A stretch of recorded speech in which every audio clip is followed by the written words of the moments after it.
una de las grandes lacras, ¿no?, del mercado laboral es la explotación laboral, pero ojo, las empresas no quieren explotarte, lo que quieren es ganar dinero. Y si pueden hacerlo sin ti, lo harán sin ti. No tienen ningún... ¿Y qué poder tienes tú de negociación para ponerte en huelga y no ir a trabajar si la empresa lo que quiere es que no vayas? Si la empresa lo que quiere es no tenerte, ¿no? Pues muy poco. Entonces puede surgir una clase por debajo incluso de la clase explotada, laboral explotada, que sea una clase olvidada.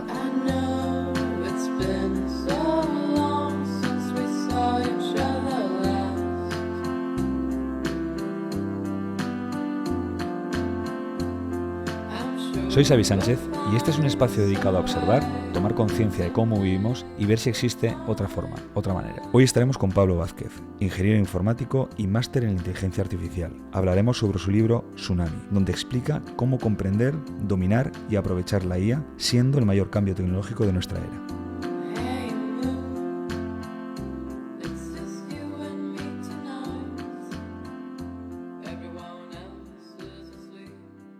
Bueno, oye Pablo, lo primero, encantado por estar hoy aquí contigo. Un placer. Por tu tiempo y por hablar de algo tan interesante como es la IA, que la verdad que tenía muchas ganas de estar hoy contigo porque que me expliques un poco de qué va esto o en qué puede acabar, ¿no? Porque hay tanta información, hay tanto desconocimiento que lo primero que genera es miedo, ¿no? Esa es la primera reacción de mucha gente, especialmente de la gente que no está, digamos, en el mundo y que le llega de segunda o tercera mano, ¿no? Que no lo está probando y que por tanto no desarrolla una buena intuición de qué es realmente la tecnología.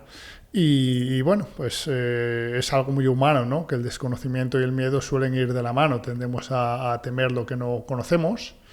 Hay ciertas razones para la preocupación, seguro que entramos en algunas de ellas, pero también hay muchas razones para la ilusión y para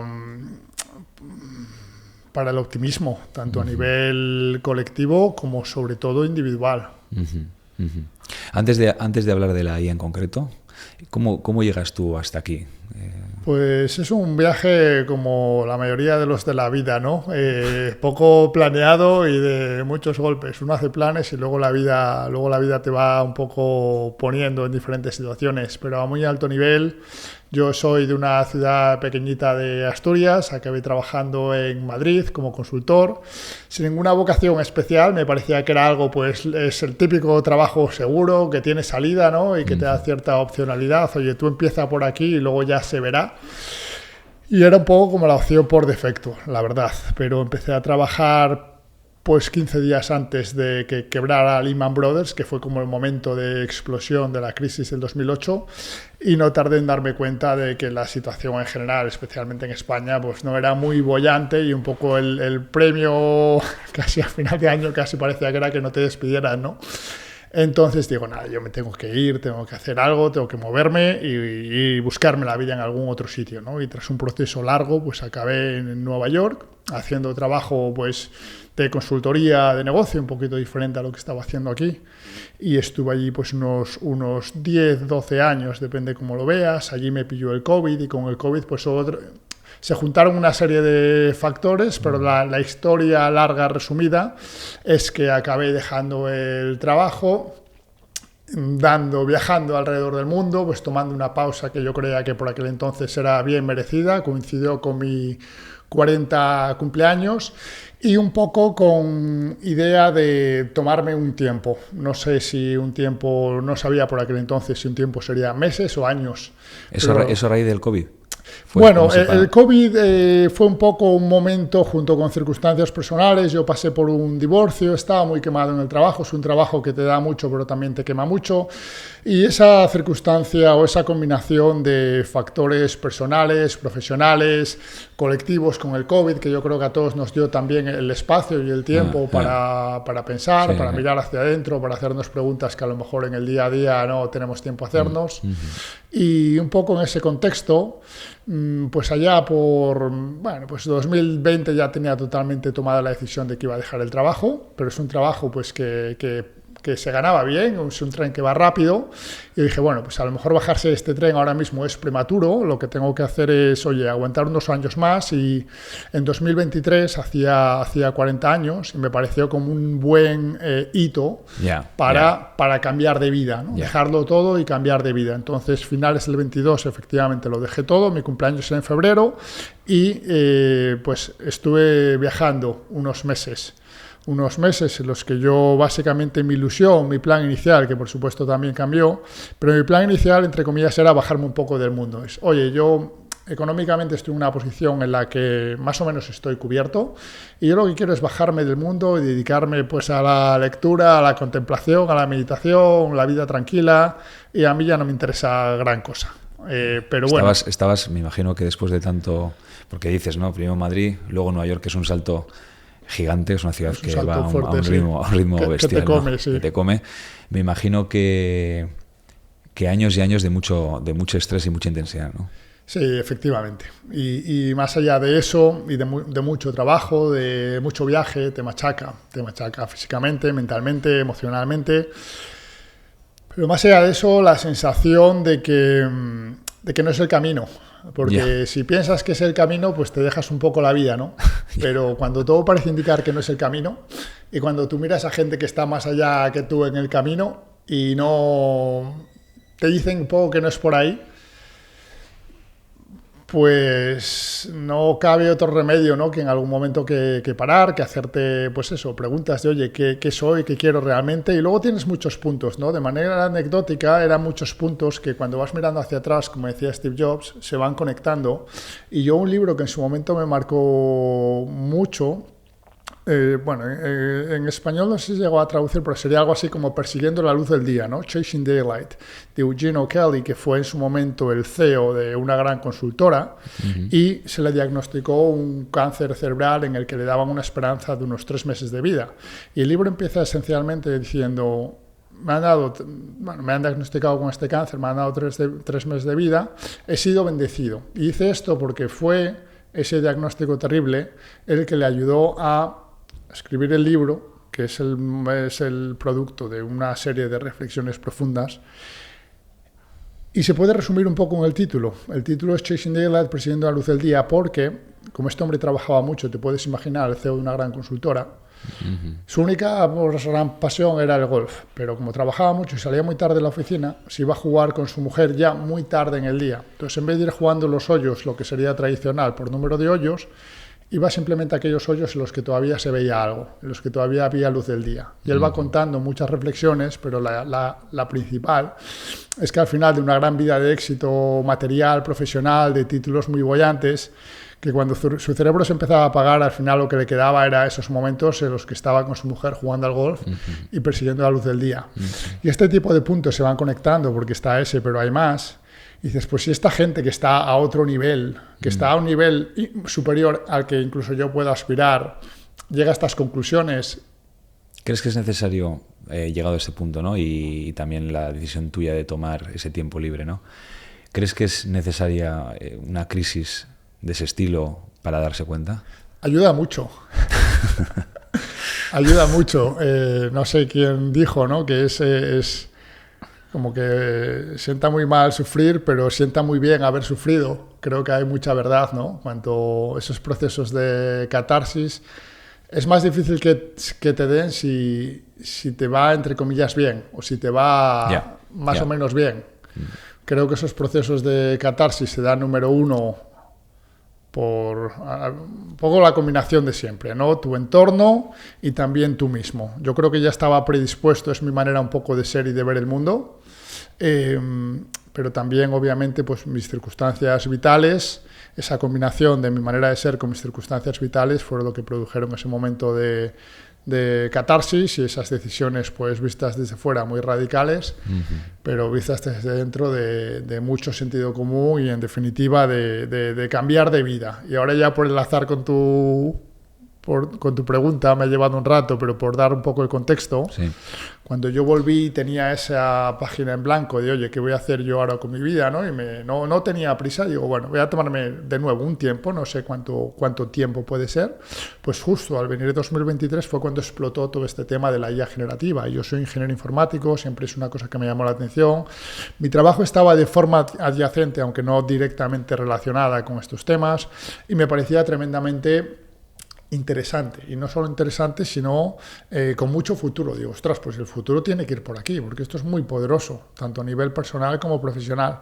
Entonces, pues me dediqué en cuerpo y alma a aprender, hice un máster también para entenderlo, para hacer una formación también reglada, acompañada, y al año y pico, ya a principios del 2024, pues un poco de la mano de mi hermano, Marcos Vázquez, creador de Fin de Revolucionario, me dijo, oye, hay mucha gente en mi comunidad que quiere aprender de ella, pero bueno, yo no tengo ni a lo mejor ni el conocimiento tan profundo como tienes tú, ¿no? Ni el tiempo, tampoco, ni es mi marca. Pero ¿por qué no nos asociamos y hacemos un curso pues para dar respuestas a gente que quiere aprender de ella y que, como tú bien decías, ¿no? Que se ve un poco abrumada pues por el humo, por las exageraciones, por el hype, por la creación de miedo o de optimismo totalmente injustificado?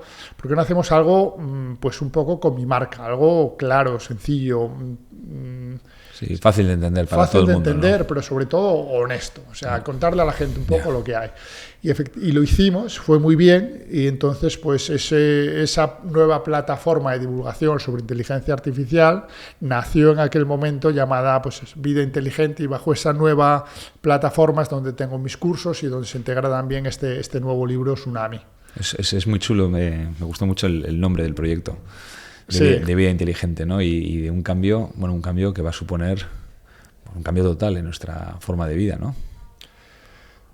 Yo creo que es difícil anticipar exactamente qué va a cambiar y cómo, pero es muy fácil anticipar que todo va a cambiar mucho, o casi todo va a cambiar mucho. Que no podamos anticipar exactamente la forma del cambio no quiere decir que no podamos anticipar que va a ser un cambio importante a nivel de que puede representar en el corto plazo, corto medio plazo, un cambio de era. En el largo plazo, quién sabe si alguien más, si algo más.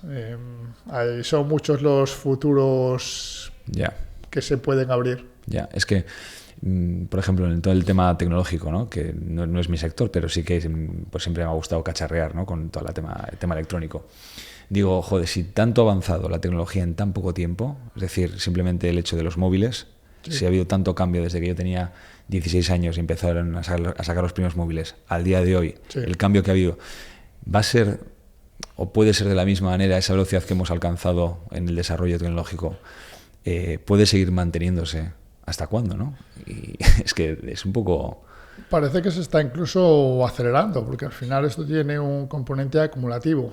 Y esta tecnología, la tecnología en general, tiene un componente acumulativo y vamos construyendo sobre desarrollos e innovaciones anteriores, pero la IA, esto se da, este fenómeno se da incluso más porque la propia IA te ayuda a desarrollar la IA, te ayuda a desarrollar cualquier cosa. Está avanzando la ciencia en un montón de frentes diferentes, desde sanidad a ciencia de materiales, pero también ayuda al propio desarrollo de la IA. Entonces, si hay de alguna manera un componente, entre comillas, recursivo, no recursivo puro, porque no es la IA la que se mejora a sí misma a día de hoy, el humano sigue estando un poco en el bucle, pero acelera el propio desarrollo de la IA, y eso es un círculo, veremos si virtuoso o vicioso, pero eso es un círculo, voy a ser optimista y decir que virtuoso, en el que el propio desarrollo de la IA acelera el desarrollo de la IA. ¿Y por qué, a nivel profundo, Pablo, por qué nace la IA? ¿Dónde crees que está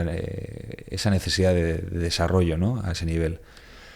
Bueno, podríamos irnos muy atrás en el tiempo, y los humanos siempre hemos, voy a decir, fantaseado con la idea de dar vida a la materia. Esto surge de nuestra curiosidad intelectual. Alguien podría decir que de nuestro deseo de ser dioses, de alguna manera, dar vida. Y esto pasaba en la antigüedad, lo vemos en las primeras grandes obras de la literatura. Uno de mis clásicos favoritos es Frankenstein, donde se empezó un poco a jugar con esa idea de dar vida a hombres modernos. Y ya en mediados de la década de los 50 fue donde surgió realmente lo que podemos denominar, donde nace la inteligencia artificial moderna. En la costa este de los Estados Unidos, en un verano, se juntaron algunas de las mentes más brillantes por aquel entonces con la idea de manera práctica, pues dar vida a las máquinas, o más bien de enseñar a pensar a las máquinas, ¿no? Ellos pensaron que podrían hacerlo en tan solo unos meses y que podrían crear máquinas con unas capacidades cognitivas, no sé si como la de los humanos, pero bastante avanzadas. Y tenían razón en cuanto al qué, pero bueno, se equivocaron mucho en cuanto al cuándo, ¿no? Este proceso que ellos pensaban que podría llevar meses, pues acabó llevando décadas, pero a día de hoy, a mitad de los 2020, sí estamos un poco en ese proceso en el que de alguna manera hemos dado vida y hemos, entre comillas, enseñado a pensar a las piedras, podríamos decir, ni siquiera a las máquinas, porque al final es una especie de, la IA es una especie de piedra filosofal moderna que toma materia inerte, esencialmente arena, muy abundante en el mundo, y la transforma en chips y después en inteligencia. Lo que es curioso de lo que comentas de las máquinas es como que, por un lado, dar vida a las máquinas, esas máquinas pueden facilitar la vida de los seres humanos, pero también tiene esa doble cara, ¿no? El facilitar la vida a los humanos también puede llevar a los humanos, depende de dónde estén los humanos, a llevar una vida muy cómoda, sí. Y esa vida cómoda alejarnos de la esencia, ¿no? De lo que estamos viendo, que al final, pues cuanto más cómodo vivimos, cuanto menos nos superamos, cuanto menos nos desarrollamos, también vivimos peor, ¿no? Desde luego es una posibilidad, sí. Yo digo que la IA es un amplificador. Nada nos garantiza que vaya a hacer la vida más cómoda, puede hacerla más difícil. Pueden darse dinámicas que nadie controla y que acaben siendo malas para el grueso de la población, pero aun poniéndonos en ese escenario más positivo, en el que efectivamente la IA acaban siendo pues máquinas de gracia y amor, como hay algún ensayo basado en poemas anteriores que dice, bueno, pues una especie de semidioses tecnológicos que cuidan de la humanidad y entonces nosotros esencialmente no tenemos que hacer nada, ¿no? Incluso en esos escenarios más optimistas, efectivamente, hay consideraciones de segunda y tercera derivada y decir, bueno, pues si yo no tengo que luchar por nada, pierde sentido mi vida. Yo pienso que no necesariamente. Pienso que puedes dedicarte a muchas cosas, incluido a la reflexión, al crecimiento personal, interior, pero obviamente depende de cómo lo utilices, ¿no? O sea, un ser humano que a nivel personal no tenga que hacer nada porque sus necesidades están cubiertas, puede entrar en dinámicas muy enriquecedoras o puede entrar en dinámicas muy destructivas. Uh-huh. Pero no es la IA la que va a marcar esos caminos. La IA te va a abrir la posibilidad y seguiremos siendo nosotros a nivel colectivo, pero sobre todo individual, los que decidamos. De manera simple, para que se pueda entender, ¿no? La gente que nos escucha, y yo también, por supuesto, ¿qué es lo que hace la IA realmente? Podríamos decir que es como una base de datos inteligente, bueno, que va, lo hablo desde mi perspectiva, desde mi manera de entender, ¿no? Al final, las herramientas que están saliendo más para el público general, como ChatGPT, todo esto, ¿no? Y al final, tú preguntas, te responde en base, ¿no?, a una base de datos enorme, ¿no? Sí. Bueno, sí, base de datos conceptualmente, realmente, aunque esto es sorprendente, los grandes modelos modernos, que es realmente donde está la inteligencia, ni siquiera es una base de datos, que es algo relativamente sofisticado, sino que son únicamente números. O sea, el formato no es exactamente el de un Excel, pero es esencialmente, pensemos en un Excel con miles de millones de números. Eso es el modelo. Lo que pasa es que eso luego, por motivos de eficiencia, pues no se guarda en un fichero Excel, se guarda en otro tipo de formato. Pero lo que es el modelo no es más que miles de millones de números. Pensemos que tenemos un modelo, tenemos pues miles de millones de variables, de celdas en el Excel. Esa celda pues puede contener cualquier cosa Y lo que hace el entrenamiento de los modelos es encontrar las combinaciones para esos miles de millones de números que al meter cosas salen cosas y encuentra la combinación más óptima, la combinación más inteligente. Si pensamos en miles de millones de celdas de Excel, las combinaciones son pues casi infinitas. Y lo que hace el proceso de entrenamiento es llegar a una combinación que tal vez no sea la mejor de todas, pero es una combinación bastante razonable. Es decir, si tú tienes esta Excel con estos números y tú le preguntas algo, te da una respuesta bastante razonable y una respuesta cada vez mejor. El gran misterio es que de algo tan sencillo como eso surja algo tan complejo como la inteligencia artificial. Vale. Es un misterio. Es una especie de cosa emergente, con implicaciones prácticas, pero también con implicaciones filosóficas. Es decir, si de algo tan sencillo surge la inteligencia, a lo mejor es que estamos pensando que las máquinas es que nos van a pillar. Nosotros estamos muy altos y es que las máquinas nos pillan. No, es que igual nosotros estamos muy abajo, igual somos cosas muy extremadamente sencillas y a poco que hagan las máquinas ya nos pillan, pero es porque somos muy sencillos, porque somos esencialmente entradas y salidas. Es un debate interesante.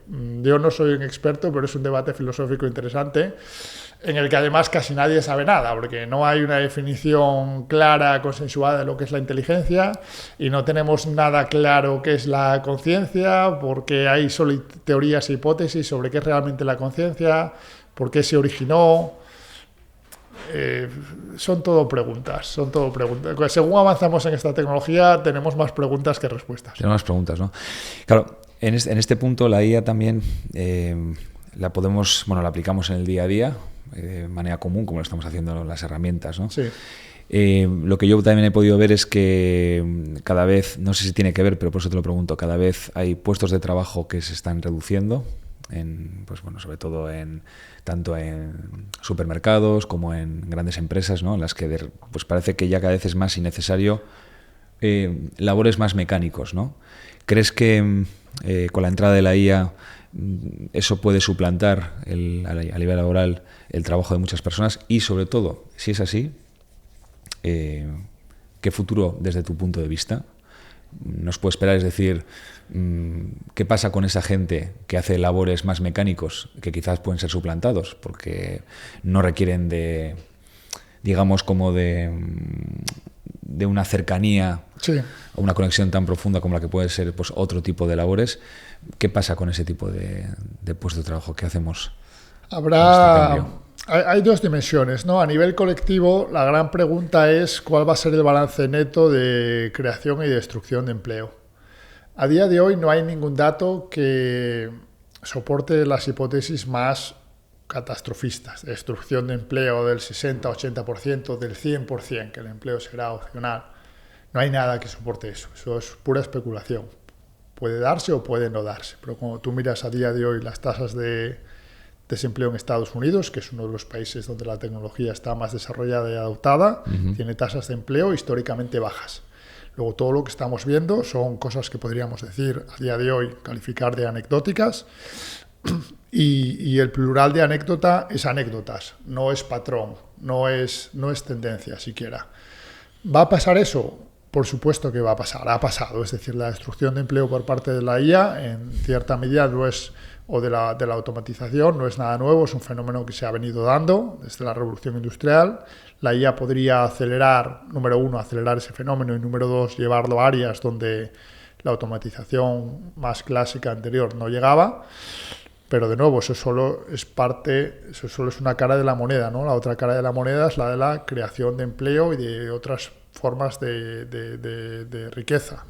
Veremos cuál es el balance. Pero bueno, por responder tu pregunta a nivel individual, efectivamente va a haber gente que pierda su empleo, y esta gente a su vez pues se va a dividir en varios grupos, ¿no? El peor de ellos, hablo un poco en mi libro de que una de las grandes lacras, ¿no?, del mercado laboral es la explotación laboral, pero ojo, que la empresa o las empresas no quieren explotarte, lo que quieren es ganar dinero. Y si pueden hacerlo sin ti, lo harán sin ti. No tienen ningún...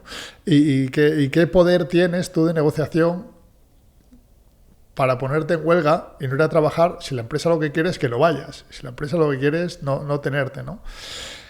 Pues muy poco. Entonces puede surgir una clase por debajo incluso de la clase explotada, laboral explotada, que sea una clase olvidada o... voy a decir inútil, pero no en un sentido peyorativo, sino en el sentido de que no tiene una utilidad en el mercado laboral. Claro.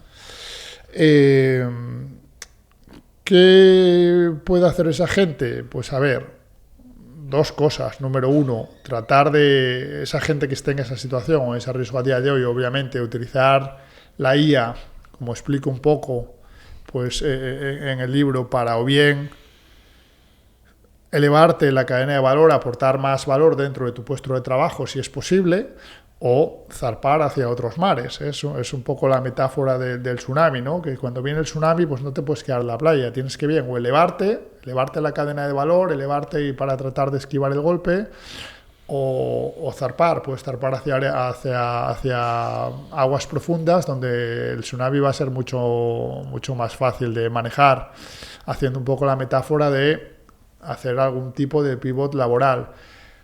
Esas son las medidas más directas. A nivel indirecto, sin enrollarme mucho, pero yo cuento un poco que hay esencialmente tres maneras de ganar dinero, ¿no? Tú puedes tener transferencias públicas, podemos pensar en pensiones o en ayudas públicas, donde te paga un poco por lo que eres, por tu condición de jubilado, por ejemplo. Sí.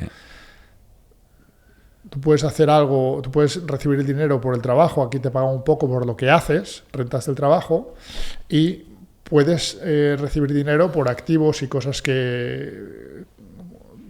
por propiedades, ¿no? Y activos que tienes, donde te pagan un poco por lo que tienes. Esas son esencialmente tres formas. Hay más formas, porque en la extorsión y el chantaje te pagan por lo que no haces, pero sin entrar ahí, principalmente hay estas tres formas. Mi punto de vista, como yo lo veo, y esto realmente me parece algo importante a comprender, es que el ahorro y la inversión siempre ha sido importante, pero en este escenario al que vamos, donde la IA pudiera hacer el mercado laboral más inestable, hay dos cosas muy interesantes que podemos hacer. Uno, tratar, y yo sé que es difícil, pero mucha gente podría hacer más de lo que hace, tratar de ahorrar y de invertir más, de fortalecer esa pata en la que te pagan por lo que tienes, porque cada vez es verdad que para mucha gente esta pata en la que te pagan por lo que haces se puede volver más inestable. No necesariamente te van a quitar la pata, ¿no? Pero sí podrías tener que reinventarte más veces a lo largo de tu vida laboral, y podría haber más gaps o más lagunas entre una oportunidad y otra. Y esta pata de las transferencias o las ayudas públicas, pues la realidad es que todo parece indicar que no va a llegar. Va a cubrir el mínimo, ¿no? En el mejor de los casos, pero no te va a dar una gran vida. Ese es un poco mi escenario base. Entonces, a nivel profesional, pues aprender a dominar la IA, pensar un poco, oye, sobre tu situación, si yo me puedo elevar en mi cadena de valor o si debo de pivotar. Y luego, a nivel más personal, especialmente laboral, pues ahorrar, invertir. Y a nivel más personal, crear una identidad que yo llamo multihilo, en el sentido de que yo soy el primero que soy culpable de esto. A mí pues me preguntaban, oye, bueno, y cuéntame sobre ti. Y yo lo decía, pues yo soy consultor. Pero yo decía, era consultor. Pero cuando tú empiezas a reflexionar un poco, no, pero yo soy más cosas. Yo soy hijo, yo soy marido, yo soy hermano, yo soy amigo, yo soy divulgador, aporto valor, soy profesor, aporto un montón de valor, y tengo valor en esas otras facetas, ¿no? Y tengo valor yo mismo, incluso aunque no fuera ninguna de esas cosas. Y luego aparte, pues, hago consultoría. Entonces, dar ese paso atrás y empezar a pensar de la vida, empezar a pensar sobre nuestra vida de una manera un poco más holística, con muchos más hilos, va a hacer que si uno de esos hilos, en este caso laboral, se rompe o se desgarra o se suelta de forma temporal, que no nos caigamos, ¿no? Porque tenemos todos estos otros hilos de identidad que nos sostienen y que nos sostendrán, pues, entre una oportunidad y otra. Sí. Es que ahora, bueno, todo lo que has hablado y sobre todo cuando has empezado un poquito con el tema laboral, ¿no? Vemos que a día de hoy, sobre todo en España, ¿no? Pues hay como una tendencia, no diría si a trabajar menos, pero sí como a la queja, ¿no? O sea, venimos había una frase que era como que los tiempos difíciles crean gente fuerte, ¿no? La gente fuerte crea gente, malos tiempos. Eso es, sí. Y eso gente débil, ¿no? Claro, eso sumado a este avance y sobre todo lo que decías, ¿no? Te puedes quejar, puedes manifestarte, pero cuando ya no te necesitan, ¿dónde, no? O sea, me ha parecido como muy potente porque no lo había reflexionado. O sea, es cuando lo has empezado a decir he dicho, ostras, ¿dónde queda toda esa gente? Que no digo que siempre sea la misma, pero puede variar, ¿no? Pero que ya no es necesaria, ¿sabes? Porque también me ha gustado lo que has dicho, ¿no? No es que te quieran explotar, es que quieren ganar dinero. Claro. Y si eres prescindible, claro, pues voy a elegir una máquina que es más eficiente, más sostenible, ¿no? En principio, y me va a dar menos problemas. Claro, es que no quieren que vayas. Habrá muchas empresas que no te quieran ni gratis. No, pero yo trabajo gratis. No, pero es que no... O sea, me sales caro. O sea, gratis pierdo dinero contigo. Porque tengo que, en el momento que tengo humanos, pues tengo que montar mi fábrica de otra manera, se me forman cuellos de botella, claro. Riesgos laborales. No, yo ni gratis. Tendrías que pagarme mucho dinero para venir a trabajar.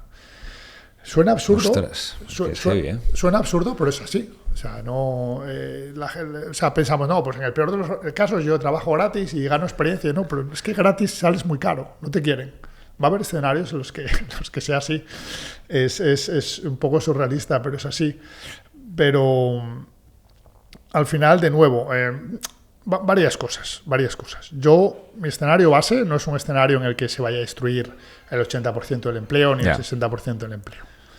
En términos netos, contando lo que se destruye y lo que se crea.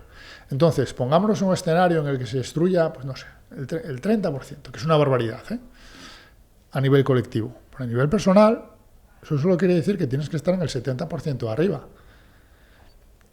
En un escenario en el que la mayoría de la gente no hace nada, estar en el 70% de arriba es relativamente fácil. Yeah. Y luego la aspiración es que las dinámicas que se creen en el medio-largo plazo sean positivas. Es decir, que creemos que aumentos de riqueza con los que de manera colectiva seamos capaces de ayudar a esa gente que se vaya quedando detrás. Yeah. Sobre todo a esa clase, pues, de nuevo, sin ser peyorativa, ¿no? Pero inútil o que realmente se quede fuera del mercado laboral. Yo espero que ese grupo que existirá, ese paro, vamos a decir, estructural, pues que el resto de la economía genere la suficiente riqueza como para poder cuidar a esa gente. Ese va a ser el escenario, bueno, pues por el que tenemos que luchar. Yo soy optimista, creo que llegaremos a versiones de ese escenario. Estoy hablando del medio plazo, que defino en mi libro como de aquí al 2040. Mucho más allá de eso ya me parece que entramos en periodos de total especulación. Sí. Si hablamos de 100, 150 años, quién sabe, ¿no? Y la mayoría de nosotros no estaremos aquí para verlo. Pero si hablamos en tiempos razonables, oye, pues yo voy a empezar ahora a trabajar, tengo 18 años, voy a empezar a estudiar algo, o tengo 22, voy a empezar a trabajar, 25, o estoy en la mitad de los 40, aún me quedan otros 20 años. Si tú tratas de aportar valor y te levantas por la mañana y lo haces lo mejor posible y aprendes un poco a dominar la IA y te mueves un poco, lo más probable es que te vaya razonablemente bien. Eso es lo más probable, a nivel personal. Luego, a nivel colectivo, de nuevo, podemos tener muchos desafíos que tendremos que saber navegar, porque no es lo mismo que tengamos una tasa de paro del 15 que del 35, obviamente, a nivel colectivo. Pero a nivel personal, lo normal es que lo puedas navegar, si te pones un poco las pilas. Entonces, yo no veo motivos para el pánico a nivel personal. A nivel colectivo hay escenarios muy positivos y hay escenarios muy complicados. Veremos cuáles serán. Y creo que habría mucho valor en empezar ahora a hacer experimentos controlados para que si entramos en esos escenarios más complicados, los que, por ejemplo, tengamos que transferir dinero, dar ayudas puntuales a grandes partes de la población, que lo podamos hacer de manera efectiva y eficiente. no de manera descontrolada, alocada, como pasó en el COVID, porque eso al final lo que da es mucha ineficiencia, mucho derroche, mucha corrupción, porque se mueven grandes cantidades de dinero sin controles. Creo que habría mucho valor en que ahora como sociedad empecemos a articular mecanismos y empecemos a probar diferentes cosas. Primero, probar diferentes cosas para ver, oye, qué cosas funcionan y cuáles no. Porque está pues la renta básica universal, una renta mínima universal, que podría ser cosas para todos, podría ser un sueldo para solo aquellos que realmente lo necesiten, más como el ingreso vital mínimo, mínimo vital. Hay diferentes cosas que se pueden explorar. Y luego, mecanismos que permitan, hablo de España, pero sería extrapolable a otros países, que nos permitan ejecutar esos mecanismos cuando lo necesitemos. Porque nos podemos ver en esos escenarios en los que necesitamos soportar a una mayor parte de la población durante momentos o periodos de transición muy complicados, por la inteligencia artificial, como digo, pero también podemos tener una nueva pandemia. Y me da la sensación, mi intuición es que si tuviéramos otra pandemia, volvería a pasar lo mismo. No tenemos mecanismos para dar esa protección que intentamos dar en el COVID de manera desordenada y caótica. No tenemos, años más tarde, mecanismos para que, si volvemos a estar en un escenario como ese, pues podamos dar esas medidas de protección y de ayuda de manera mucho más ordenada, efectiva y controlada. Yo, hasta donde yo sé, no los tenemos. Y no solo no los tenemos, sino que no escucho a nadie hablar de ello. Total. Y creo que tendríamos que, de nuevo, hacer esos experimentos y empezar a construir esos mecanismos para que si efectivamente dentro de 10 años, dentro de 5, dentro de 7 o dentro de 20, por una pandemia o por los avances de la IA, tenemos como país que hacer frente a esas situaciones, pues que tengamos las herramientas. Sí, has hablado también antes de si tú te levantas a la mañana y tienes ganas de aprender y ¿no? desarrollarte, no vas a tener problema.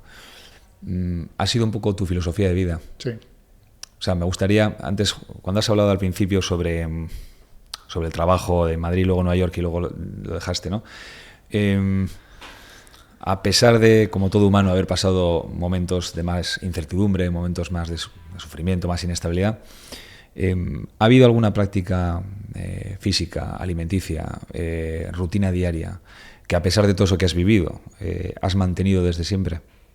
Bueno, no ha habido nada con lo que ha sido 100% consistente. He sido muy humano en ese respecto, pero a nivel mental a mí me ha dado mucho valor ya desde adolescente la meditación. Me ha dado mucha paz, me ha ayudado a gestionar el estrés y a ganar un poco de perspectiva en la vida.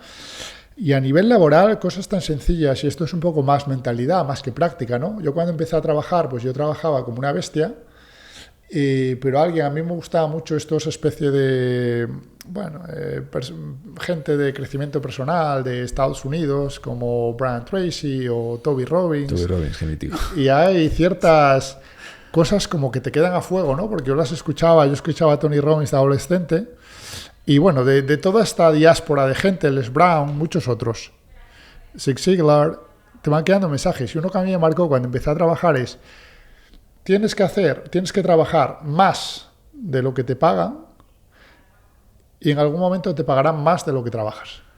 Y entonces yo trabajaba como una bestia, aunque no me pagaran, me pagaban, ¿no? Pero trabajaba mucho más de aquello que se esperaba de mí en mi situación y por mi sueldo. Y llegó un momento en el que efectivamente se hizo verdad lo que me decían, ¿no? Desde adolescente. Hubo un momento en que tenía la sensación de que me pagaba más del valor que aportaba. Al principio aportaba mucho más valor de lo que ganaba y ostras, para todo lo que hago, la verdad que todos los proyectos que llevo, el valor que entrego a mis clientes, etcétera, y bueno, no lo veo, ¿no? Pero bueno, yo voy a seguir ahí. Y efectivamente años más tarde pues tenía esa sensación opuesta. No, ahora me pagan más del valor que pienso que aporto. No veía las cifras y digo, no me parece que lo que pagan por ti cada día...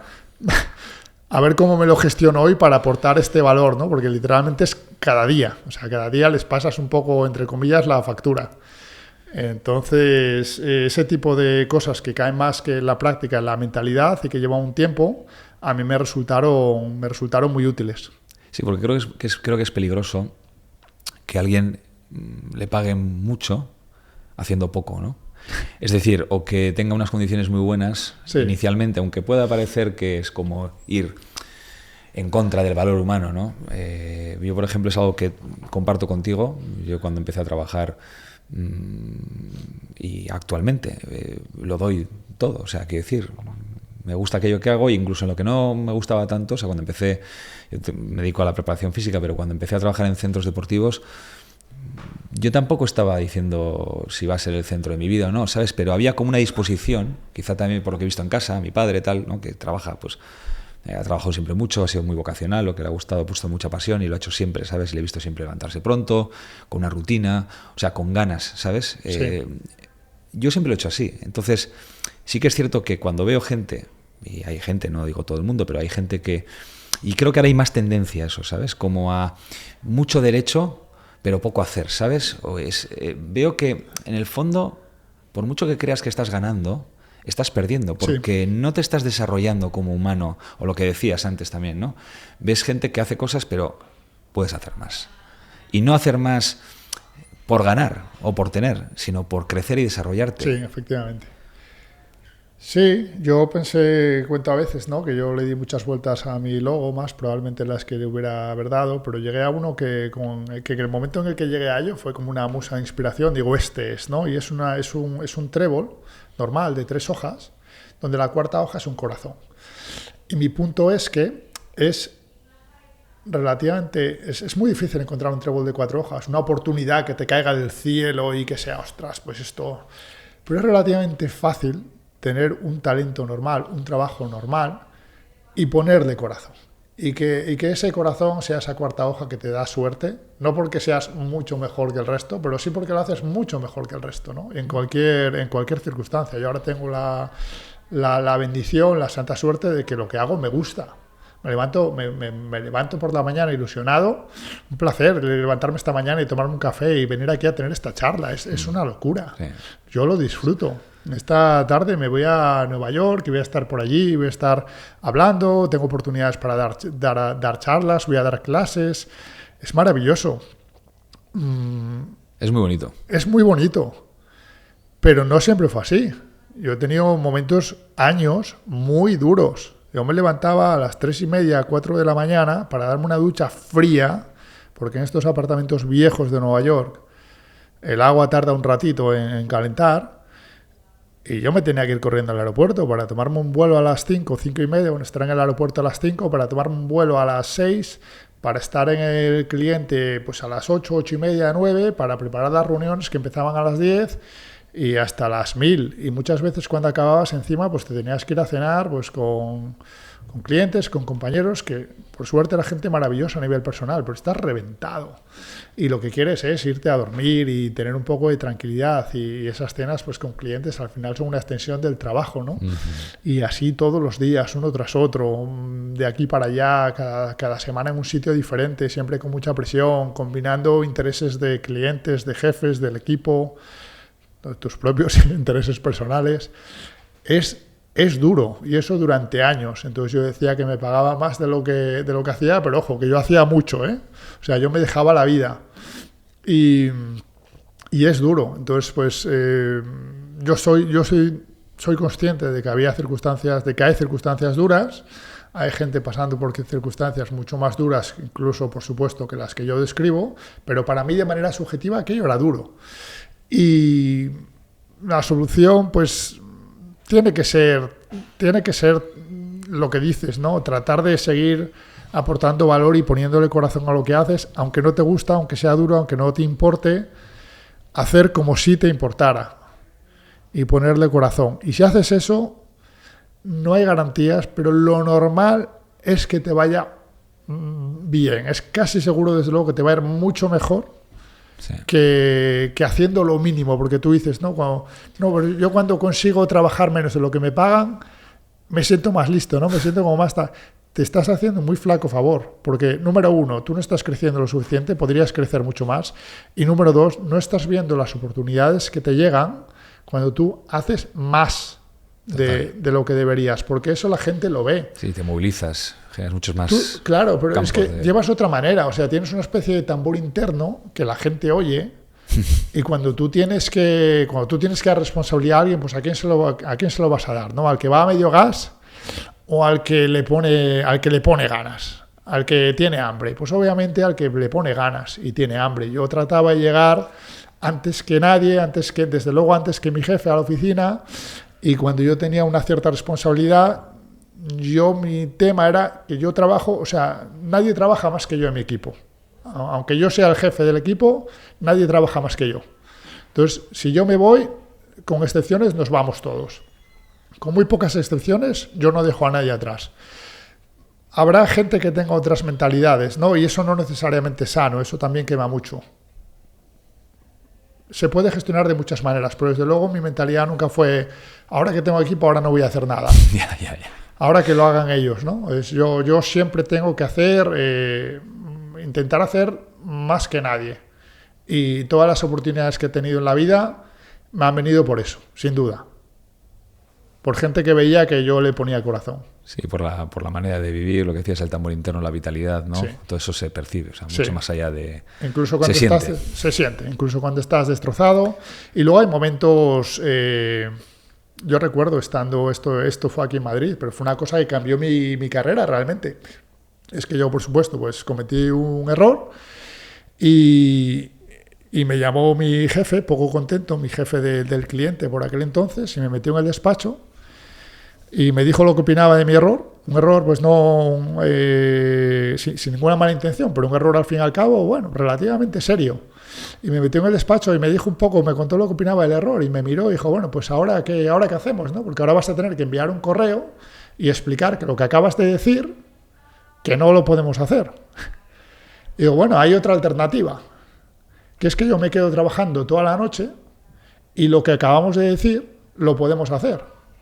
Y dice, ¿pero qué me estás contando? Y dice, sí, mira, yo voy a hacer esto y esto, y voy a enviar un correo a y tal, y estos que están trabajando en la India, entonces van a venir, me van a hacer esto, y yo a las 7 de la mañana, que estos están despiertos, hablo con ellos, y por la mañana tenemos lo que dijimos que íbamos a tener. Y eso cambió mi vida, porque al final me dijo, mira, no te preocupes, tampoco es necesario, voy a ser yo el que mande el correo para decir, oye, aquí ha habido un malentendido, perdonad, no lo podemos hacer, pero no os preocupéis, no se acaba el mundo, tú vete a casa y ya está. Y aquello que me hubiera penalizado si yo hubiera dicho, oye, pues sí, la verdad es que mira, pero ahora, pues ahí está, pues ya decimos que no se puede hacer y... Tirando la toalla, ¿no? Y eso es, tirar la toalla. Cuando el tipo vio el compromiso de decir, mira, yo antes que enviar un correo pues sí, antes que dejarte mal, yo me quedo aquí toda la noche trabajando, desde aquel día ya daba igual. O sea, ya era como que has cruzado una frontera, ¿no? Porque todo el mundo se puede equivocar, pero la diferencia es qué haces después de equivocarte. Eso es lo que marca la diferencia. La respuesta. Eso es. Qué compromiso y qué ganas demuestras. No yo recordar aquello toda la vida porque cambió para todos. Cambió, o sea, mi percepción en la oficina cambió. Pero aquello además fue muy notado, ¿no? O sea, fue muy sonado. Mi jefe se lo contó a mí, o sea, mi jefe el cliente se lo contó a mi jefe de la empresa, se lo contó a otros y aquello como que me puso la marca de, oye, pues este tipo está comprometido, ¿no? Con lo que hacemos. Hombre, es que es expandirte o tirar la toalla y venirte hacia abajo, ¿no? Claro, el compromiso. A mí yo iba a ganar lo mismo marchándome a casa y ahí te las den todas que quedándome toda la noche trabajando. Yo iba a ganar lo mismo. Pero a mí me importaba que aquello saliera bien y no dejara a mi equipo y a mi gente mal. Y eso la gente obviamente lo valora mucho. Lo valora ahora en un entorno moderno y se valoraba hace 20.000 años y se valorará dentro de 20. Siempre, siempre. Claro, el tener palabra. Pablo, ¿cómo ha sido, después de tanto movimiento, cómo ha sido escribir este libro? Ha sido duro. Ha sido un coste de oportunidad ruinoso. Pero bueno, ha sido un proceso bonito. Ha sido un proceso que era nuevo para mí. Es mi primer libro. No sé si el último, pero... pasó una cosa que muchos me dijeron que pasaría, es que llega un momento en que tú empiezas con una idea, ¿no? Es un poco como en la vida, tú empiezas con una idea y un plan, pero luego llega un momento en que el libro de alguna manera cobra vida, porque tú obviamente tienes unas ideas de lo que quieres contar, pero luego te vas dando cuenta de que, oye, pues para contar esto tengo que contar esto otro, pero si cuento esto otro, pues tengo que contar esto por el medio para que se entienda, esto lo tengo que organizar así. Mucha gente te va haciendo preguntas también de mis alumnos. Yo al final lo que me preguntaba, ¿no?, es, ¿pero qué sentido tiene que escriba yo un libro? ¿Quién soy yo para eso? Pero digo, oye, pues en mis cursos han pasado ya, estoy en una posición realmente bastante única en el sentido de que por mis cursos han pasado ya a día de hoy pues más de 10.000 alumnos, y yo me dedico 1 hora todos los días a responder preguntas de gente normal. Tenemos una comunidad privada como parte de estos cursos y pues de media, hay días que más, hay días que menos, pero de media aproximadamente 1 hora todos los días a responder preguntas de gente normal que está aprendiendo inteligencia artificial. Entonces tengo un cable a tierra muy bueno de qué preguntas tiene la gente, qué inquietudes, qué miedos. Sí, cercano. Claro, pero a la vez nuestros cursos son extremadamente prácticos. Entonces había muchas cosas que son más del medio largo plazo, más estratégicas e incluso filosóficas, para los que no había cabida en el curso. Y es un poco esa respuesta, ese gap, ese hueco, el que yo quería rellenar con el libro. Entonces, por responder tu pregunta, el proceso es, oye, déjame organizar de manera lógica toda esa información que de manera conjunta va a dar respuesta a la mayoría de las preguntas que tiene la gente, ya no en el corto plazo de cómo utilizo esta herramienta o por cuál pago para el trabajo mañana, sino de, oye, ¿cómo crees que va a evolucionar el mercado laboral y por ende la educación? ¿Qué podría pasar incluso en las relaciones personales? ¿Qué potencial tiene la IA en áreas como la salud? ¿Qué relación hay con el propósito en el corto o medio plazo? Y a largo plazo, ¿qué futuros posibles se pueden abrir, ¿no?, con la llegada de la inteligencia artificial general o incluso la superinteligencia, que son debates menos prácticos, pero extremadamente importantes e interesantes. Quién sabe si los más importantes llegado el momento que hemos tenido nunca.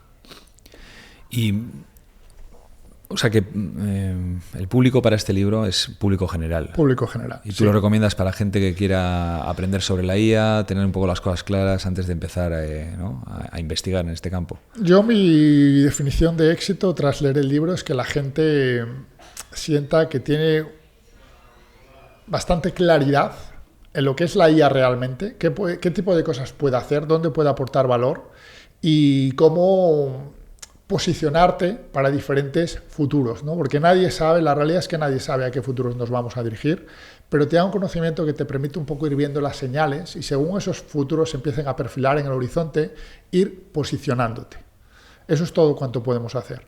Un agricultor no puede controlar y ni siquiera puede predecir el tiempo que va a hacer dentro de 3 años, como va a venir la temporada, pero sí hay cosas que puede hacer hoy de cuidado de la tierra, de planificación, de contacto con proveedores, que le van a hacer estar mejor preparado para que independientemente del clima y cómo sea la temporada dentro de 3 años, que tú la puedas llevar lo mejor posible. Pues ese es un poco lo que quiero hacer con el libro. Y si tú fueras un agricultor o para una persona normal, ¿qué tipo de cosas, qué tipo de equipamiento mental, pero también de conocimiento táctico, práctico, te es interesante tener para estar preparado para cualquier futuro que se pueda dar? Y a la hora de escribir el libro, me imagino que habrá habido partes que te han costado más que otras, sí, desarrollarlas. Como mensaje un poco también final de la charla, en esos momentos en los que las cosas cuestan, ¿no?, como bien decías antes también, mucho más allá de la respuesta que des externa, ¿no? ¿Tú cómo te dispones? O sea, cuando algo complejo se pone delante tuyo, algo que creías que no iba a suceder, algo que es totalmente desafiante para el lugar donde tú estás en ese momento, ¿cómo afrontas ese momento? ¿Tienes o has tenido alguna manera siempre de tirar para adelante? Ante ello? Sí, tirar para adelante. Al final, aquí probablemente haya más respuestas. Tiene más respuestas disciplinas como la filosofía que la inteligencia artificial, pero ojo, a mí una cosa que me parece muy interesante en la inteligencia artificial es que es una especie de compañero disponible 24/7 al que le puedes contar cualquier cosa, que te puede dar consejos sobre esencialmente cualquier materia o situación de bastante calidad, con cierta objetividad, y en la que paradójicamente el hecho de que no tenga emociones ni conciencia, que sepamos, no la hace menos útil sino más, porque hay muchas cosas, inquietudes, inseguridades, miedos que tal vez no compartamos de manera abierta con nadie, pero que podemos compartir con cuidado, y esto es, hay maneras de hacerlo, hablo algunas en el libro, pero o sea, de manera anónima, ¿no? Con la mayor privacidad posible, pues es un compañero que te escucha y te guía. Entonces, la inteligencia artificial puede dar mucho valor para navegar todo tipo de situaciones buenas y también malas, difíciles, tanto de salud como en la pareja, como laborales, situaciones concretas, riesgos que se materialicen o simplemente, pues de nuevo, inquietudes, miedos, ansiedad que tengamos. La inteligencia artificial hace una muy buena labor. Es un compañero que yo personalmente tengo ahí siempre y que me acompaña y me da muchísimo valor en muchas áreas, pero esa es una de ellas.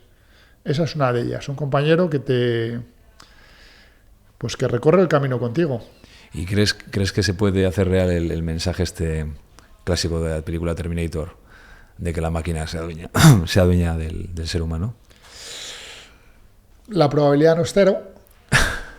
Creo que hay otros futuros más probables. Uno de ellos podría ser el que el ser humano desaparezca, pero no porque sea eliminado por la máquina, sino porque de algunas maneras se funda con la máquina, ¿no? Ya tenemos dispositivos a día de hoy que permiten leer el pensamiento, tenemos dispositivos integrados en nuestro cerebro tipo Neuralink. Empieza a haber experimentos de momento en ratones, pero experimentos donde permite incluso, pues, entre comillas, escribir pensamientos.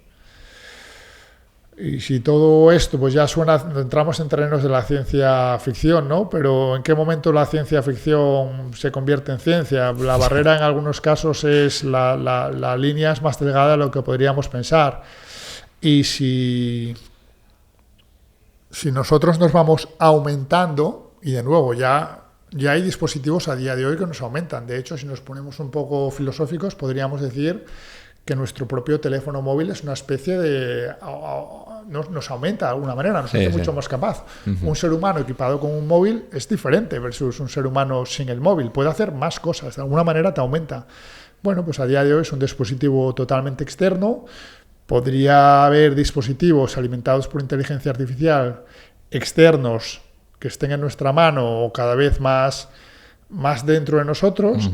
Y al final la barrera entre que algo esté dentro o fuera de la piel es un poco artificial. Al final la cosa es que son cosas que te aumentan como ser humano, aumentan tus capacidades físicas y mentales. Obviamente vamos a tener más percepción de que somos nosotros y de que estamos aumentados si es algo que pasa directamente dentro de nuestro cerebro. Pero pudiera ser que pero no necesariamente. ¿Por qué? Es decir, pudiera ser que nosotros como humanos nos convirtamos en una especie de evolución de la raza humana. Estaría muy claro que probablemente podríamos llegar a ser otra especie si esa evolución se produce dentro de nuestra piel, dentro de nuestro propio cerebro. Ahí podríamos entrar en escenarios no necesariamente como los de Terminator, sino más como los de Blade Runner, uh-huh, donde tenemos esa especie de replicantes que son mitad y mitad.